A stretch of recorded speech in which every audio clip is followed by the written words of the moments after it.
Hi, welcome to my next Kompas Point.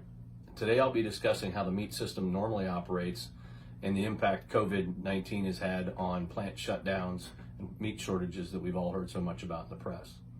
I'll also be discussing options or opportunities for you to find local meat supplies and support local farmers. So the question is, are we running out of meat? No, we're simply running out of time and space to turn animals into food. So what's going on? Well, there are a handful of very large, efficient processing plants for each species of animal. Chickens, pigs, and cows, and different plants for each type of animal. And due to COVID-19, all of the plants have had employees get sick, which have caused slowdowns, as well as new social distancing norms and protocols. This all leads to less availability of meat in the grocery store. No one knows exactly what the numbers are, but industry experts indicate that these slowdowns have impacted 20 to 40% of our meat processing capabilities in the United States. This is not how our system is designed to work. The meat production business in the U.S. runs on a just-in-time system, which is great for highly predictable businesses because it allows processors, wholesalers, and grocery stores to hold the smallest amount of inventory possible and yet keep us all fed with high-quality, safe, fresh meat at the lowest possible prices. It's a great system until you hit a speed bump. Imagine you're a kid riding a skateboard and you hit a rock. That's exactly what happened to our food processing system in the last few weeks. Prior to COVID, the food system was highly predictable. Food producers knew when certain foods would be needed and when they wouldn't. Think Easter and eggs or flour in the holidays, and they could supply things accordingly. And it's a great system as long as you can keep to the schedule. Here's what all animal species have in common when it comes to processing. The system is designed for a typical animal. Farmers and processors have to stay on schedule. Remember, it's just in time. Also, the machinery and equipment designed to process these animals is for a very specific and narrow range of sizes. This narrow range means if the animal is too big or too small, it can't or won't be processed.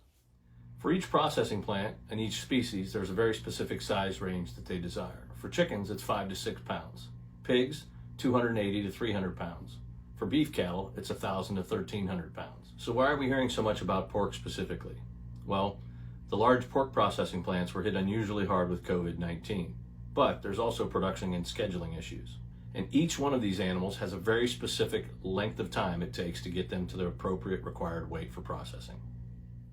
Chickens take about 42 days, which makes this the most flexible market. Farmers can react and ramp up or slow production pretty quickly. Beef cattle take about 18 months. Because this animal takes the longest to get to weight, there's more flexibility and long-term changes farmers can make to adjust their production. Pigs take from 5 to 6 months to reach the target weight. If you're delayed, there are major problems. Farmers don't have extra barns to house them, and your schedule says that as soon as one group leaves, another is coming, and it's already in the pipeline. In order to make money, the farmer must keep their barns full all the time, and pigs are caught in the middle.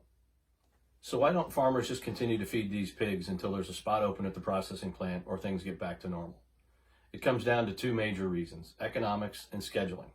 First of all, you never know when you're going to get that spot. How many days do you have to feed the pigs? How much? And if the farmer continues to feed the pigs day after day after day, not knowing how and when they'll be taken from the farm, he's not even sure if the processor will take them if they get too big, number one.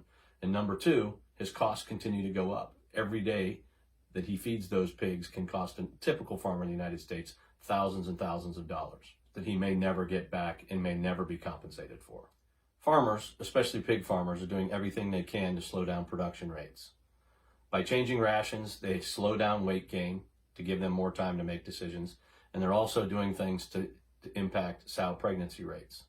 But this isn't like a light switch. You can't simply turn it off. Remember, these are the worst decisions these farm families have ever had to make.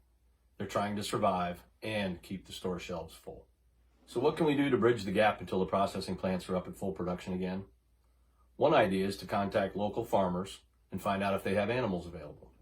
Then get together with your family, friends, neighbors, co-workers, and go together and try to buy an animal and have it processed. Another thing you can do is forward social media posts from farmers advertising that they've got animals available. Even if you can't take them, you never know who will. Another idea, if you can't find local farms or local farmers, but you shop at a farmer's market, is to ask the people that run the food stands there. Even if they grow vegetables, they possibly have contacts in the animal industry or meat industry that they could help and would be glad to forward to you. You can also contact your local extension office. They're affiliated with the USDA, have great information on agriculture, farming, and how-to. They might even possibly be able to point you to a farmer, processor, or just more information. The next step is finding somebody to process the animal for you. Ask the farmer that you purchased the animal from if he knows of a butcher or processor in your area, or simply search online for local butchers and processors. Then contact the butcher or processor and find out if they've got time in their schedule, as they've been getting busier as well. Costs vary, but are very simple and straightforward. It depends on packaging, what they have to do to the meat, and also whether or not they'll pick up the animal for you. The biggest thing you can do is remember the impacts that all of these things have had on the food supply and your local farmers in 6 months from now, or when things seem to be normal. If you found a local farmer, keep supporting them. If you found a local processor, keep supporting them. That way we can contribute to a more flexible, efficient food system to handle crises better in the future, as well as helping farmers survive and thrive. Check the links below and my social media platforms for information on how to find extension offices and local meat supply. Send any questions to those same platforms. I look forward to hearing from you and seeing you at the next Kompas Point.